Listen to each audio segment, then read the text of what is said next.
Hello, welcome to hookup with me. അപ്പോൾ നമ്മളിതാ മീൻ പിടിക്കാൻ ഇറങ്ങിയിട്ടുണ്ട്. അപ്പോൾ അതിൽ ടാർഗറ്റ് ചെയ്യുന്നത് നമ്മൾ മീൻ എന്ന് വെച്ചിട്ടുണ്ടെങ്കിൽ നമ്മുടെ മാലാൻ, കണമ്പ്, ഇംഗ്ലീഷിലും മുള്ളറ്റ് എന്നൊക്കെ പറയും. അപ്പോൾ ആ ഫിഷിനാണ് ടാർഗറ്റ് ചെയ്യുന്നത്. അപ്പോൾ ഞാൻ അതിനെ ടാർഗറ്റ് ചെയ്യാൻ പല വഴികളുണ്ട് കേട്ടോ. മുള്ളറ്റ് ഫിഷിംഗ് എന്ന് വെച്ചിട്ടുണ്ടെങ്കിൽ അത്ര എളുപ്പമുള്ളൊരു ഫിഷിംഗ് അല്ല, കുറച്ച് മെനക്കെട്ടുള്ള പണിയാണ്. കാരണം കിട്ടിക്കഴിഞ്ഞിട്ടുണ്ടെങ്കിൽ കിട്ടിക്കൊണ്ടേയിരിക്കും, ഇല്ലെങ്കിൽ അത് കിട്ടില്ല. അങ്ങനെയാണ് കേട്ടോ മുള്ളറ്റിൻ്റെ ഒരു പ്രത്യേകത. കാരണം കൊത്തി തുടങ്ങിയിട്ടുണ്ടെങ്കിൽ കൊത്തിക്കൊണ്ടേയിരിക്കും. അപ്പം അങ്ങനെയാണ് ഇപ്പോൾ കാര്യങ്ങൾ. അപ്പം ഞാനിവിടെ എടുത്തിരിക്കുന്നത് വളരെ ലൈറ്റായിട്ടുള്ള ഒരു ഇതാണ് ലൈനാണ് എടുത്തിരിക്കുന്നത്. അതിൽ അതിങ്ങനെയാണ് സെറ്റപ്പ് ചെയ്തിരിക്കുന്നത്. ഒരു ഹുക്ക് താഴത്ത് കിട്ടിയിട്ടുണ്ട്, ബാക്കിയുള്ളതൊക്കെ ഇങ്ങനെ ചുമ്മാ ഇട്ടിട്ടുള്ളൂ. കാരണം എന്താ വെച്ചിട്ടുണ്ടെങ്കിൽ ഞാൻ ഇതിൽ ബൈറ്റ് വയ്ക്കും. ഇതിൻ്റെ ബൈറ്റ് വയ്ക്കുമ്പോൾ ഇതിൻ്റെ മേലെ കൂടെ ഈ ഹുക്ക് വന്ന് വീഴും. അപ്പോൾ ഇത് മുള്ളറ്റൊക്കെ വെച്ചിട്ടുണ്ടെങ്കിൽ പതുക്കെ തട്ടിയിട്ടാണ് ബൈറ്റ് എടുക്കുക. അപ്പോൾ ആ സമയത്ത് തട്ടുന്ന സമയത്ത് ഈ ഹുക്കോ അല്ലെങ്കിൽ ഇതിലുള്ള ഏതെങ്കിലും ഒരു ഹുക്കോ കയറും. ഈ ഹുക്കിൻ്റെ വലുപ്പം കണ്ടുണ്ടോ? അതാ ഇത്ര ഉള്ളൂ കേട്ടോ. നമ്മുടെ വിരലിനേക്കാളും ചെറുതാണ്. കാരണം ഈ ഒരു ഇതിൻ്റെ സെറ്റപ്പിൽ മാത്രമേ ഇതിനെ കിട്ടുള്ളൂ. ഇതല്ലാതെ നാട്ടിൽ മുള്ളറ്റിനെ പിടിക്കുന്ന വേറെ ഒരുപാട് മെത്തേഡുകളുണ്ട് കേട്ടോ. ചിലവർ കുപ്പി വെച്ച് ഫിഷിങ് ചെയ്യുന്നവരുണ്ട്, ചിലർ എന്താ പറയുക ട്രിപ്പിൾ ഹുക്ക് ഇട്ടിട്ട് പിടിക്കുന്നവരുണ്ട്. അങ്ങനെ ഇതിൽ നമുക്ക് കണമ്പിനെ പിടിക്കാൻ നമുക്ക് പല മെത്തേഡും യൂസ് ചെയ്യാം. അപ്പോൾ ഇവിടുത്തെ ഒരു രീതിയാണ് ഞാൻ പറഞ്ഞത്. കാരണം ഇതിന് അടിയിലെന്ന് വെച്ചിട്ടുണ്ടെങ്കിൽ കോറലായതുകൊണ്ട് ഒരുപാട് വേറെ മീനുകളുണ്ടാവും. അപ്പോൾ നമ്മുടെ ഈ റിഗ്, അതായത് ഈ ഒരു സെറ്റപ്പ് അടിയിലേക്ക് പോയി കഴിഞ്ഞിട്ടുണ്ടെങ്കിൽ മീനടിക്കുന്ന ചാൻസ് കുറയും. കണമ്പ് അടിക്കില്ല, ബാക്കിയുള്ള മീനുകളൊക്കെ വന്ന് കൊത്തി തിന്നിട്ട് പോവും. അപ്പോൾ നമുക്ക് ആദ്യം ചെയ്യേണ്ടതെന്ന് വെച്ചിട്ടുണ്ടെങ്കിൽ കണമ്പ് പിടിക്കാൻ വരുമ്പോൾ ഫസ്റ്റ് നമ്മൾ ശ്രദ്ധിക്കേണ്ട കാര്യം എന്ന് വെച്ചിട്ടുണ്ടെങ്കിൽ നമ്മൾ ആക്ടിവിറ്റി ഉണ്ടോ നോക്കണം. കണമ്പിൻ്റെ ചുമ്മാ കുറച്ച് ബ്രെഡ് എടുത്തിട്ട് ഇങ്ങനെ വിതരയെ കൊടുത്താൽ മതി. അപ്പോൾ നമുക്ക് അറിയാൻ പറ്റും. കണ്ട, നല്ല ആക്ടിവിറ്റി കാണുന്നുണ്ട് കണമ്പിൻ്റെ. അപ്പോൾ നമുക്കൊന്ന് ഇട്ട് നോക്കി നോക്കാം. അത്യാവശ്യം നല്ല വലിയ കണമ്പാണ് തോന്നുന്നു. അപ്പോൾ ഇതേപോലെ എടുക്കുക, കുറച്ച് എടുത്തിട്ട് ഈ ലാസ്റ്റ് ഹുക്കുമ്പോൾ ഇങ്ങോട്ട് ഹുക്ക് മൈസെൽഫ് സോറി ഇങ്ങനെ ലാസ്റ്റ് ഹുക്കിലേക്ക് അങ്ങോട്ട് ഇട്ടിട്ട് ഇങ്ങനെ ഒരു ഉണ്ടാക്കി, എന്നിട്ട് ബാക്കിയുള്ളതിൻ്റെ മേലെ കൂടെ ഇങ്ങനെ ഇട്ടാൽ മതി.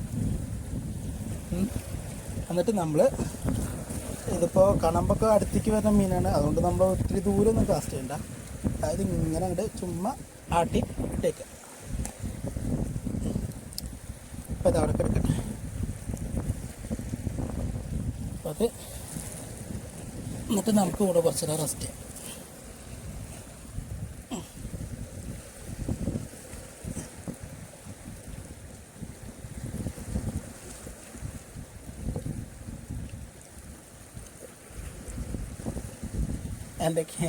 എൻ്റെ ബ്രെഡ് കിളികൾ എടുത്തുകൊണ്ട് പോകാൻ വേണ്ടിയിട്ട് കിളികൾ വരുന്നുണ്ട് എന്നോട്.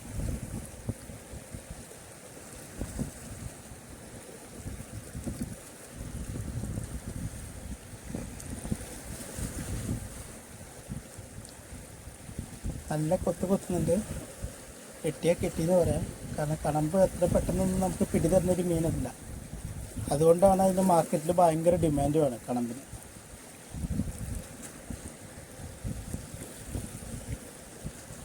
നല്ല പോലെ വെയിറ്റ് ചെയ്യണ പരിപാടി. മീനടിച്ചു. ഏത് മീനാണെന്നറിയില്ല, കണമ്പാവണം എന്നാണ് ഒരു സർജൻ്റ് മേജർ അടിച്ചത് ചവറ് പോലുള്ള മീനോട്ടോ ഇതിവിടെ. എന്നാൽ എനിക്ക് താല്പര്യമില്ലാത്തൊരു മീനാണിത്. നല്ല ടേസ്റ്റൊക്കെയാണ്, പക്ഷേ എന്തോ ഇതിന് വലിയ താല്പര്യം. നമ്മുടെ നല്ല ഭംഗിയുണ്ട് കേട്ടോ. അതിന് കടൽ കരിമീൻ എന്നൊക്കെയാണ് ഞങ്ങൾ പറയുക ഇവിടെ ആംഗ്ലേഴ്സ്. അതിന് കടൽ കരിമീനെ നമ്മൾ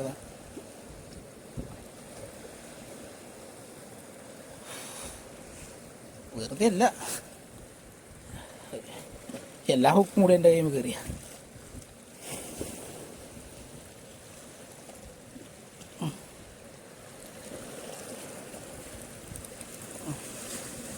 എനിക്ക് മോനെനിക്ക് എനിക്ക് വഴി ഉണ്ടാക്കിയതാ രക്ഷപ്പെടണ്ട, നിന്നെ ഞാൻ വിടാം, നിന്നെ ഞാൻ വിട്ടയക്കാം. അപ്പോൾ ഈസ എങ്ങനെയാണ് നമുക്ക് കിട്ടിയത്? സർജൻ മേജർ, അതാണ് ആ ഫിഷിൻ്റെ പേര് കേട്ടോ.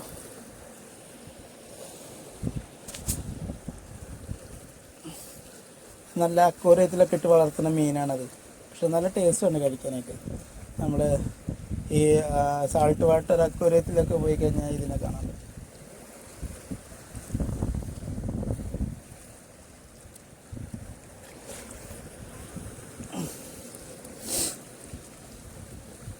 ബുള്ളറ്റ് ഇവിടെ കമോൺ മീനടിച്ചു. കണ്ടോ ഫീല് കണ്ടോ? റോഡിൻ്റെ വൈബ്രേഷൻ കണ്ടോ? അതാണ് ആ ഫീല്.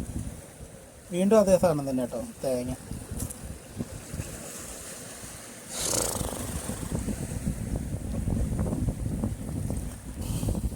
ഇനി കയറി അടിച്ചാൽ ഞാൻ കൊല്ലും ഉള്ള കാര്യം ഞാൻ പറഞ്ഞേക്കാം.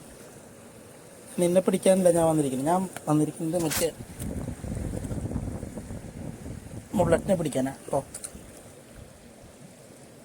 ഈ മുള്ളറ്റിനല്ലാണ്ട് വേറെ ഒന്നിനും വേണ്ട.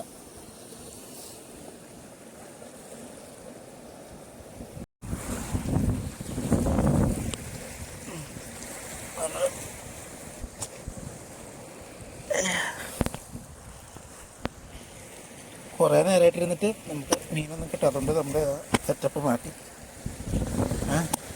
എന്താ വേസ്റ്റായി. നമ്മൾ ചാള ഇടാൻ പോവാണ്. ഇച്ചിരി നാറ്റുകേസുള്ള പരിപാടിയാണ് ചാള. പക്ഷേ നല്ല റിസൾട്ട് ആയിരിക്കണമെന്ന് വിചാരിക്കും. അപ്പോൾ ചാള കിട്ടുന്ന ചൂണ്ട ഇതാണ്. ഈ എൻ്റെ ഒരു കുറച്ചധികം ചൂണ്ടകളുണ്ട് കേട്ടോ. അത് ഞാൻ പരിചയപ്പെടുത്തിയത് നിങ്ങൾക്ക്. അതിൻ്റെ ഉപയോഗങ്ങൾ എന്താണെന്നും ഓരോന്നിനും നമ്മൾ ഓരോ ടൈപ്പ് ഫിഷിങ്ങിനും ഓരോരോ ചൂണ്ടയാണ് നമ്മൾ യൂസ് ചെയ്യാം. ഇത് വെച്ചിട്ടുണ്ടെങ്കിൽ ഒരു ഫൈബർ ഗ്ലാസ് റോഡാണ്. ഇതിൻ്റെ ഒരു ഫൈബർ ഗ്ലാസിൻ്റെ ഒരു ഗുണം എന്താ വെച്ചിട്ടുണ്ടെങ്കിൽ ഇതിന് നമുക്ക് ഇച്ചിരി ഹെവി ആയിട്ടുള്ള ലൂറാണെങ്കിലും ബൈറ്റ് ആണെങ്കിലും എന്താണെങ്കിലും നമുക്ക് കാസ്റ്റ് ചെയ്യാം കേട്ടോ. എത്ര ദൂരം വേണമെങ്കിലും കാസ്റ്റ് ചെയ്യാം. നല്ല ഹെവി ആയിട്ടുള്ള ഈ ബ്രൈഡ് ലൈനിൻ്റെ പ്രത്യേകത എന്താണെന്നറിയാം? ബ്രൈഡ് ലൈനിൻ്റെ ഒറ്റ പ്രശ്നമുള്ളൂ, ഇതാണ് പ്രശ്നം. നമ്മൾ നേരെ ചൊവ്വ പിടിച്ചില്ലെങ്കിൽ നമ്മുടെ കൈ മുറിയും. നൂല് അത്രയ്ക്കും പവർഫുള്ള് നൂലാണ്. നമ്മൾ സൂക്ഷിച്ചും കണ്ടൊക്കെ പെരുമാറിയില്ലെങ്കിൽ കൈ മുറിയില്ല അതേപോലെ. അപ്പോൾ നമ്മുടെ ഈ ഫൈബർ ഗ്ലാസ് റോഡിൻ്റെ പ്രത്യേകത എന്ന് പറഞ്ഞത്, ഫൈബർ ഗ്ലാസ് റോഡ് വെച്ചിട്ടുണ്ടെങ്കിൽ നമ്മളൊരു ഫിഷിംഗ് കിറ്റിലുണ്ടാവേണ്ട ഒരു റോഡാണ് കേട്ടോ ഫൈബർ ഗ്ലാസ് റോഡ്. ഞാൻ സജസ്റ്റ് ചെയ്യുന്നത് ഇപ്പോൾ ബിഗിനേഴ്സിനൊക്കെ സജസ്റ്റ് ചെയ്യുന്ന റോഡാണ് ഫൈബർ ഗ്ലാസ് റോഡ്. കാരണം ഇത് പെട്ടെന്ന് എവിടെ തട്ടിയാലും മുട്ടിയാലും മുറിയില്ല. മറ്റു റോഡുകളെ പോലെയല്ല, ഭയങ്കര ഇത്തിരി ഹാർഡാണ്. അതുകൊണ്ട് നമുക്ക് പേടിക്കാനില്ല. അത് തട്ടിയോ പൊട്ടുകയോ അങ്ങനെയുള്ള പേടിയൊന്നും നമുക്കിത് ഫൈബർ ഗ്ലാസ് കൊടുക്കേണ്ട കാര്യമില്ല. മറ്റേ കാർബൺ ഫൈബറോ അല്ലെങ്കിൽ ഗ്രാഫൈറ്റ് റോഡോ ഒക്കെ ആണെങ്കിൽ പെട്ടെന്ന് പൊട്ടിപ്പോവാനുള്ള ചാൻസ് ഉണ്ട്. നമ്മളത് നേരെ ചൊവ്വ യൂസ് ചെയ്യാൻ അറിയാത്ത ഒരാളാണെങ്കിൽ റോഡിൻ്റെ ടിപ്പ് വന്ന് നിലത്തടിക്കുക അങ്ങനെയുള്ള പ്രശ്നങ്ങളൊക്കെ ഉണ്ടാകുമ്പോൾ പൊട്ടിപ്പോകാൻ പെട്ടെന്ന്. അപ്പോൾ നിങ്ങളൊരു ബിഗിനറാണെങ്കിൽ നിങ്ങൾക്ക് ഏറ്റവും ബെസ്റ്റ് ഈ ഫൈബർ ഗ്ലാസ് റോഡുകളായിരിക്കും ഏറ്റവും നല്ലത് സ്റ്റാർട്ടിങ്ങിലൊക്കെ ചെയ്യാനാണെങ്കിൽ.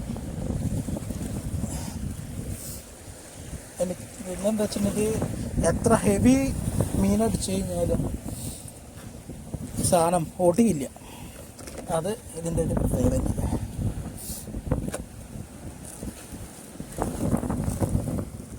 ഇതിൽ നിന്ന് നമുക്കൊരു 60 കിലോ 70 കിലോ ഒക്കെ സിമ്പിളായിട്ട് അടിച്ച് കയറ്റാം ഫൈബർ ഗ്ലാസ്സിൽ. ഞാനാണെങ്കിൽ ഇപ്പം വെയിറ്റ് ഇടുന്നില്ല കടിയിൽ, സിമ്പിളായിട്ട് ഇതേപോലെ ഒരു റിഗ് ഞാൻ ഉണ്ടാക്കി കൊണ്ടുവന്നിട്ടുണ്ട് ഓൾറെഡി. എടുക്കുന്നു, ഇതിലേക്ക് ഒരു ഫ്യൂവൽ കെട്ടുന്നു,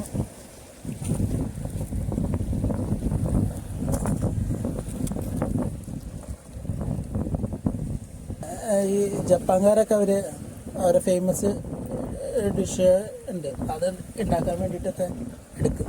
നമ്മൾ ഇതിനെ എടുക്കാറില്ല. അടുത്തതൊരു മീനടിച്ചിട്ടുണ്ട്.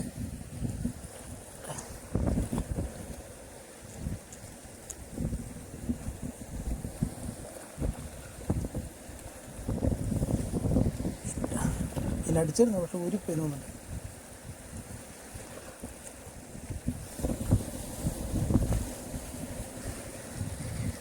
ഊരിപ്പോയി.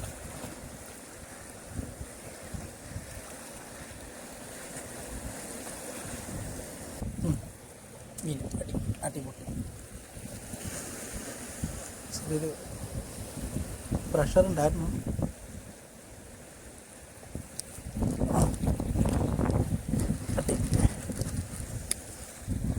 മീനുണ്ട്. Fish on guys, fish on,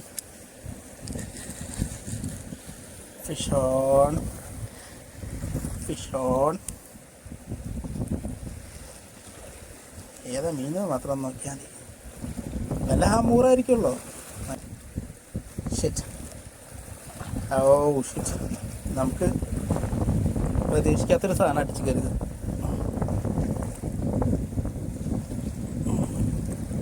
നല്ലൊരു പാമ്പിനെയാണ് കേട്ടോ നമുക്ക് കൂട്ടി. ഈല് മുറയിലീല് ഈ സാധനത്തിൻ്റെ വായിക്കകത്ത് കൈ പോയി കഴിഞ്ഞാൽ കേട്ടല്ലോ. ഇത് ചാള ഇട്ട് കഴിഞ്ഞിട്ടുണ്ടെങ്കിൽ ഇതിൻ്റെ പ്രശ്നത പറന്ന് വന്നടിക്കും. ഇതിൻ്റെ വായിക്കകത്ത് കൈ പോയി കഴിഞ്ഞിട്ടുണ്ടെങ്കിൽ നോക്കണ്ട, കൈ ചത്തു നമ്മൾ.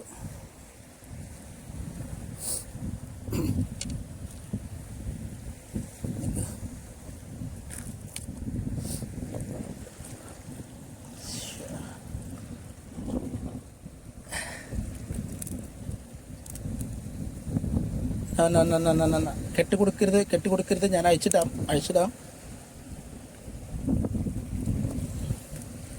ഒരു തരത്തിൽ രക്ഷയില്ല.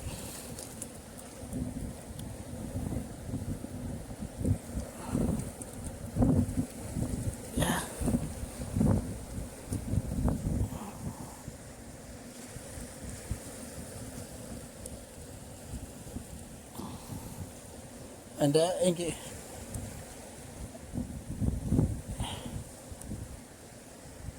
ഇറങ്ങി താത്തിക്ക്.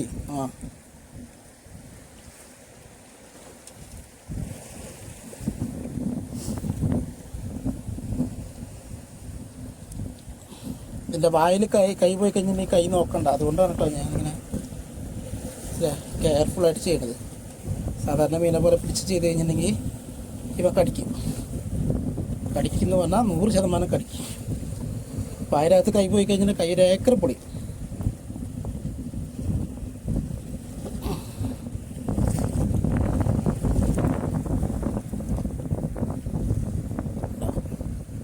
അടിച്ച് കയറിയിരിക്കുന്നുണ്ട്. കയറി ശരിക്കും വന്നിട്ടുണ്ട്.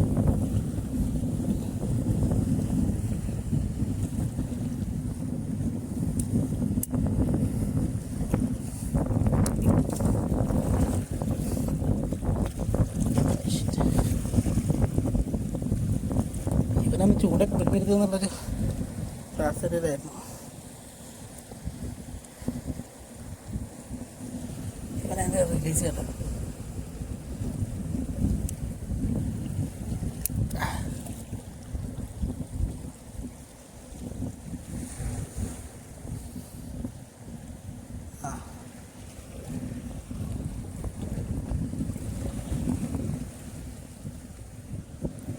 റിലീസാക്കിയിട്ടുണ്ട്. കണ്ടോ അവൻ്റെ വായലുണ്ടോ? പോ ഞാൻ പൊക്കോളും കേട്ടോ. റെസ്ക്യൂ കുറച്ച് സമയം എടുക്കുന്നുള്ളൂ. പൊയ്ക്കോളും. അടിച്ച് കെട്ടിച്ചുണ്ടാക്കി കണ്ട ഈ നിലയ്ക്കാക്കി അവനത് ചൂണ്ട.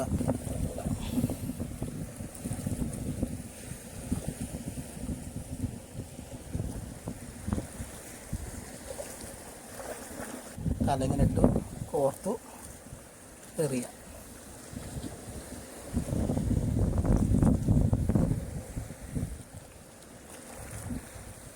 ഓട്ടങ്ങനെ. Okay,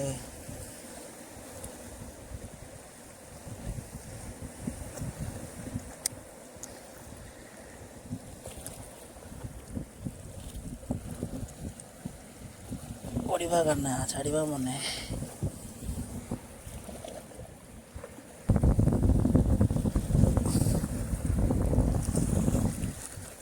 fish on. ഫിഷ് ഉണ്ട് ഗൈസ്. Fish, big fish. പാമ്പന്നെയാവും, പാമ്പന്നെയാ.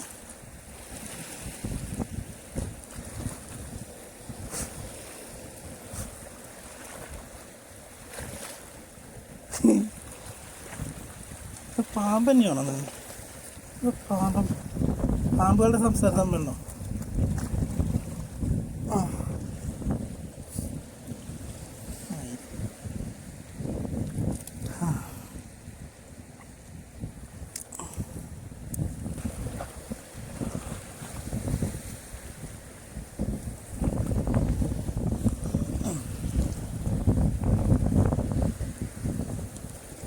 മീൻ എന്തെങ്കിലും അടിക്കണം.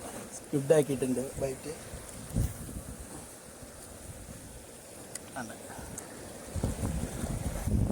ഈലാണോ ഫിഷാണോ?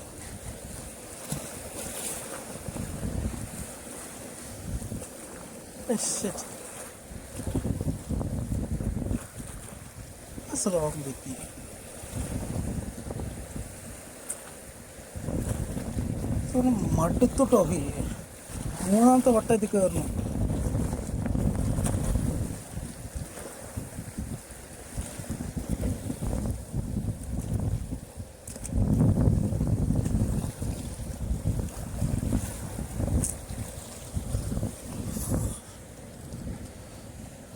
ഈല് പിടിച്ച് മനുഷ്യൻ മരിച്ചു എന്ന് പറയും. അതാ സംഭവം.